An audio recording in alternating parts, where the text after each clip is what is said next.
Hey guys, Infidel1258 here. Today I want to share a conversation from the comment section, and this is actually going to cut to the core of what Splinterlands is, and this is really timely and important for people to hear because we are on the precipice, I believe, of something significant for Splinterlands itself. And if that's the case, and new players will rush in, and will they understand that the opportunity within Splinterlands is not solely financial, and that yes, that exists, but man, that is scraping the surface of what this might be. I think it's critical to address this issue head on, because not only do player bases that are already here not fully understand the true nature of Splinterlands, but new players that come in need to understand that this is not just a DeFi experience. It's a game that is both fun and rewarding. So let's talk about that. And if that sounds interesting, stick around, stay tuned, like and subscribe. So you guys know I've been playing this game. I'll tell you, I've been playing this game for 5 years. I think it's 5 years as of February. 5 years I've been playing this game almost every single day. And there are those who say I'm only here making content around it because I have an investment in it, which is to say that I'm only just trying to, pump my own bags. And of course, there's a self-interest in the fact that I do have tens of thousands of dollars within the game. So it would be a lie to say I don't want those prices to go up. But it's really simplistic to say that my sole purpose or goal would be to pump bags. And I think if it were, how could I remain passionate, excited to play a game for 5 years daily and to create content on it daily for, I think, 3 years? It's not logical, but I think we need to address it because ultimately it speaks to what is this game? Is Splinterlands a financial opportunity? Is it a video game that is fun and entertaining? Or is it some combination thereof? I think it's the latter. It's the combination thereof. I've said it before and I've said it lots of times. This game is special and revolutionary in nature because it is both fun and rewarding. It gives you that compensation for your time and attention. And yes, it's trivial in nature on a daily basis, but those trivial contributions that you earn for effort and time and talent and investment are going to meaningfully add up across time.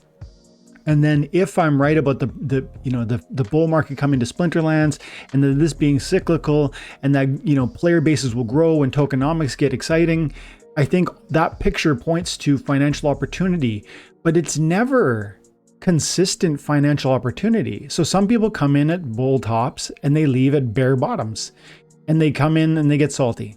And so this is I want to speak to people who either survived the bear market and those who are coming into, and maybe this is the first video you've seen about Splinterlands. I want you to know that Splinterlands is not going to make you rich overnight. I've said that for years. This is not a days, weeks, months thing. But I contend and I continue to commit to the idea that this game can change your life meaningfully across a long time horizon. What does that mean? Well, I've been playing the game for 5 years. I put about $5,000 into this 5 years ago. And that has now become $32,000 worth of cards. I'll show you quickly. My card deck is worth $31,500. That's American dollars for just my card collection. And then we also have SPS. I have 200,000 SPS. 200,000 SPS equates to $6,000. So now we're up to $37,000. I have land. I have 38 plots of land. It's a little bit harder to ascertain a price value for that, but you can imagine, the commons are worth 25 according to this. Mine are developed, mind you, but still, call it, if I even use these numbers, like 25, 40, epics go in at 150. I must have $6,000 in land, plus the DEC I placed on that land. So we're talking in the neighborhood of $50,000 US. That came out of $5,000.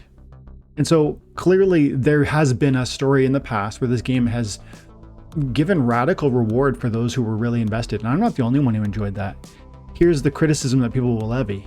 And some of the critics will say, yeah, but that was your single situation. That was 5 years ago. We had to be the first ones here. It's never going to happen again.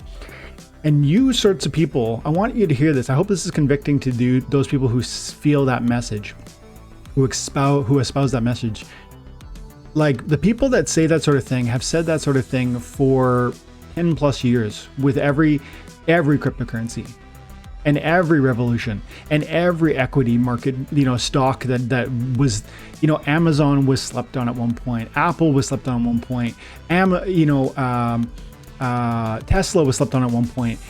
Every major financial return has been ignored by most people at one moment in its history, and then adopted by nearly everyone at its peak, or its the crescendo of its move. And I don't know if Splinterlands is going to get to a place where it's sort of that ubiquitous, like everyone plays it. I'm not saying that. But what I am saying is that if you accept the information around, the rewards are substantial and reliable.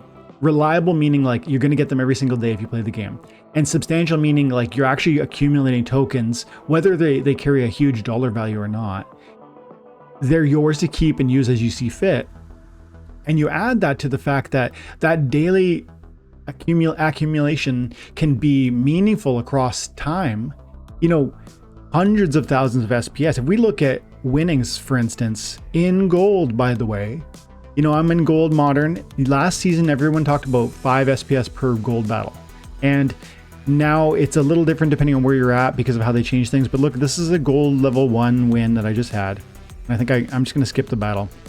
Look at that, 3.9 SPS. I've heard now 3 to 5 is what I'm seeing. At least what I'm seeing in gold 1. If you just did 20 battles a day, you're talking something like 100 SPS a day, and you go 100 times 365, right? This starts to get real big, real fast. 36,000 SPS a year across 5 years like me. You got a huge bag of SPS. If you understand that again, there are across a 4-year cycle, whether it's crypto, whether it's, major market moves in the equities, you just understand that probably 3.5 years, things are not really exciting. And in about 6 months, things go really wild.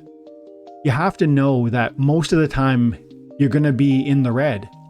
So the question isn't whether or not I'm becoming rich daily with an investment of sorts, whether that's Coca-Cola stock, whether that's, Splinterlands or whatever else you want to play or do. So the question is, 1, do I think that there's financial opportunity across the long time horizon, 4 or 5 year window? If I accumulate these assets for free now, if I put together 200,000 SPS over the next 5 years, now that's a little flexible because you have to be in gold, plus the SPS, the wins per SPS will change after 3.5 years from now. But even if I said 3 years of that, you're getting something like 120,000 SPS. If you just understood that you could accumulate that sort of SPS bag by playing a game, and if you simply said to yourself, look, I know SPS is 2.5 cents right now. That's what it is at the time of recording, 2.7, 2.9, look at that, pumping. But, call it 3 cents. Who cares, right? You might say, who cares? 3 cents times 5 per win, 15 cents, that doesn't move the needle for you. You don't care about that. But you're thinking so short term when you say things like that. You're not recognizing that cryptocurrency bull markets can bring in radical price appreciation, but that's not going to be the story for the full window of your play experience. If you play for 5 years like I've played, you're going to see these moments where that gets exciting, and you're going to see lots of downtime. That's just part of the cryptocurrency marketplace. And so is your vision that you would become rich overnight? This is not going to do that. But what is? Are you going to, I'm not talking about, if you're chasing after a lottery, go buy a lottery ticket. But what we're talking about here is not just a financial opportunity. Is there a financial opportunity? Yes, there is. Because you receive actual cryptocurrency that's worth something in the real world. Is it meaningful? Is 15 cents meaningful? To some people it is. Is $1 a day meaningful? To some people that would change their lives. To a huge portion of the world that would change their lives. But then the bigger question is not even, what about today's benefit? The bigger question is if you can have a long vision for where this is going to go, and if you believe in that, that they're going to land there. It's not just about what if it makes it to $1. It's about, can they make it to $1 for SPS, for instance? Some of you will say yes, and others will say no. If you believe no, then it has to inform your conversation about what you would do with this game. Do you see that? If you believe yes, it should inform what you will do with Splinterlands.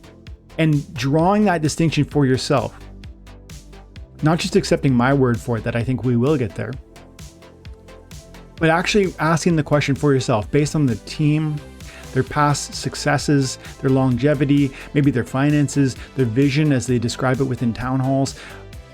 That whole picture, and maybe 20 other things that you want to look at. Maybe it's the broader economy within America. Maybe it's what's happening with Bitcoin. There's other pieces you might look at to formulate your own opinion about the longevity and the sustainability of something like Splinterlands. But you need to go data driven and look at it from that perspective. Because if they're going to be here in 3 years, 4 years, 5 years, and if bull markets happen, come and go, and if you can earn free crypto for your time and effort, does that the degree to which that excites you or doesn't excite you should be based not just on what it's worth today, but what it might be worth tomorrow. So if I look at that win I just showed you and I got 5 SPS and I go, oh, 15 cents, big whoop. Doesn't move the needle for me, which is true, it doesn't. But if I look at it and say, wow, what if SPS makes it to $1, which I actually think is possible? What if it goes beyond $1? After Sound recently did a video saying that if we echo the Axie Infinity bull market from the last gaming cycle, and again, not even imagining, I'm not arguing that's going to happen. I'm not even saying that it's likely, but just it happened with Axie. And if we echo that same move, we're talking an $8 SPS, $8. And so all of the bags that you earn for free today, yes, for free, because you play a game that you're already enjoying, and the card people will say, no, I had to buy $10,000 worth of cards to make that happen. Wait a second. We'll talk about that in a moment. You didn't have to buy the cards to make that happen. You bought the cards because you thought the game was fun. That's the other piece, right? We'll go there in a moment. But is it 3 cents for an SPS or is it $1? It matters when you ask the question. Do you believe it can get there? Have you thoughtfully thought about how we could get there? Do you think we're never going to reach past 5 cents? Okay, maybe you're not excited and never going to be excited about the finances of this. So the second question has to come into play, and let's move into the cards and how I buy them and why I buy them now. The second piece of the puzzle is, we just talked about finances. Is this going to be financially rewarding? Is it financially rewarding on a daily basis, on a 5-year basis? I gave you reasons why I think it is and why, and how you might formulate your own opinion. But let's look now about, is it fun? Well, for one thing, I played it every day for 5 years. Now I've taken a few days off here or there for sure. But man, I can say that about probably 10 games in my life. And if you are a gamer outside of Splinterlands, how many games have you played, let us say even every week for 5 years? I bet it's 10 games. If you're a real gamer, for me, it's Apex Legends, it's Splinterlands, is there even another one? Honestly. And so that's not because those 15 cents a day were changing my life and I was blown away and I had to come back. It's because I find it interesting and exciting. And you might disagree, and that's okay. You're allowed to disagree. If you find this gameplay doesn't spark joy or excitement in you, so be it. This game might not be for you. It's not going to be for everybody. There's no game that's for everybody, whether it's an RPG or a first-person shooter or a, strategy or whatever it is, platformer, like no matter what type of game style it is, it's never for everyone. And maybe Splinterlands isn't for you. But to me, when I look in here and I see the sort of flexibility of my gaming experience, and I go, how am I going to win within this context? 55 mana, little guys. Okay, scattershot, taunts are relevant. My mana cap's irrelevant because the 55 is enough for the full team at 4. And I go, some of my best, I just think it all through. I go, this is fun to me. This is really fun to me. Boom, boom, boom, boom, boom. And boom. I really enjoy this experience. And you might not. There was a ton of thoughtfulness that just happened in what I selected that I can't articulate without taking a 10-minute video, because there's that much depth in what I just did. And I find that deeply satisfying. But again, it's okay if you don't. This just might not be the game for you. Here's the thing. If you can see joy in the thoughtful creation of the team that I just fielded or that you're being asked to field, or if you can see joy in how you play the marketplace to stretch your dollar, in order to acquire the cards that make the most sense, that give you the most opportunity for victory and cost the least, because that's one of the best ways to grow what you're doing in Splinterlands, then you start to see the joy of participating in this game. If it brings you joy, that alone is worth something. And so when people talk about this game costs a lot of money in order to earn a little, and that's not interesting, and that's stupid, and that's dumb, and that's, you are failing to understand that maybe it's just not for you, right? And that's okay. You don't enjoy the gameplay, move on. That's okay. Find another one. Maybe there's actually a budding and growing economy and a blockchain-based video game space that's growing and growing, and I'm certain will overtake all video games. I actually believe that'll be true. So Splinterlands is not going to be unique in 5 years, and even now is not genuinely fully unique, because there's a lot of other cards game. There's a growing number of games that are like this.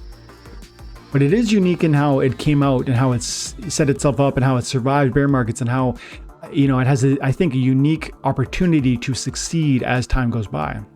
Again, you see how the finances are one conversation. Is it financially viable? Is there sustainability here? Is the reward meaningful, at least meaningful across time? And then separately, do I have joy in the execution of the gameplay? I do. There are times where I watch these battles unfold and I literally kind of swear or yell or get excited because it went my way or it didn't go my way. That is awesome. That is an indication of a strong, well thought out game. And again, not everybody needs to agree that it is offering that kit for you to enjoy that kit. And so it's not just, my point has to be that it's not, when you buy assets within the game, if you buy $10,000 worth of cards in order to compete, maybe it's $5,000, I bet. If you bought $5,000 worth of Chaos Legion cards, you could compete at Diamond. And you would, or at least high gold.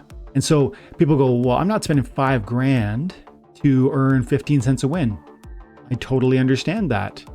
But what about the broader picture of I might be buying $5,000 worth of assets to enjoy a game I already like, or I see that possibility of enjoying. So there's entertainment in it. And then secondly, there's the prospect of potential growth, not just from the tokenomics and the SPS growing up, but the cards themselves going up. And so it is an investment, but it's not just an investment. It's this partnership of absolutely, I see the finances could get better and that's cool, but I'm in the meantime going to enjoy the process. That combination is why this is different. That combination is why this game is revolutionary, and that combination is why I am particularly excited and cover this game regularly, and why I've delved into it every day for roughly 5 years. If it was just fun, I would take it and leave it. There are seasons where I go through and I play Diablo and then I forget about it. There are seasons where I go through and I play StarCraft and I forget about it. There are seasons where I pick up my Nintendo DS and then I forget about it. It's entertaining and I'll take it or I'll leave it. But here it's entertaining and it's rewarding. The final thing I want to say is, I believe these things about Splinterlands. Do you?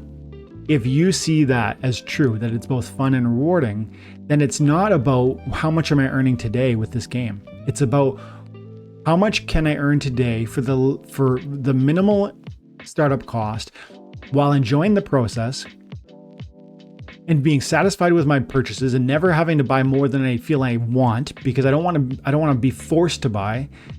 And yet I do want to, I guess, access the earning potential and the future growth potential, because I see that as possible, all while enjoying a game. If that's the picture you have, you're going to come here, you're going to stick around, you're going to thrive during a bear market, you're going to accumulate assets across many years that seem trivial on a daily basis. And as they accumulate, it'll just be this bag of SPS. Like I said, 35,000, was it? Look at this SPS earnings. 180,000 across 5 years. If we go divide by 5, 37,000 SPS on a yearly basis. And that doesn't count the APR from staking. So I'm saying there's real SPS earning potential here, real crypto earning potential. The NFTs that you earn in this game, people talk about how they have no value. Man, they help you win. They help you win those battles, which unlock that SPS. And ultimately these reward cards are going to be unlockable, these soulbounds. And I know that these cards are going to carry a price. How much? TBD. But I'm saying they will carry a price and they will be meaningful. And so the rewards in the game are trivial at first, because a card like Fina Voxum, it has $0 US value because I can't trade it, rent it in anything like that. I guess I can burn it. But you see my point. I can convert to dark energy crystals, which would give me 2,000. But man, when this is sellable, you know, I feel confident it's going to be more than $2. And so again, if you want to reward today, if you even want to reward this month, blockchain-based video game probably isn't for you. If there's some video game that's going to promise you, 100x returns in 4 to 6 weeks, that sounds like a scam to me. But if you come at this and say, well, I enjoy that. I'm gonna enjoy the process. You're gonna find that you'll be here for many years, and across time you're gonna accumulate big bags of tokens as well as NFTs. And the question is, will those appreciate across time? To me, my past experience justifies and says that it will. And then as I look to the future and I bring in the bigger picture of Bitcoin and on the altcoin marketplace, I think we're looking at another major growth opportunity. But that's key. You got to bring both in. It's fun and rewarding, or walk away. And I say that to you, those who have been here for a long time, but those who are hopefully, maybe this is your first video, I encourage you to thoughtfully think through that combination. If you see that here, then participate. If you don't, then maybe you shouldn't. So I'll leave it there. Thanks so much, guys, for your time and attention. I hope you're having an amazing day. God bless.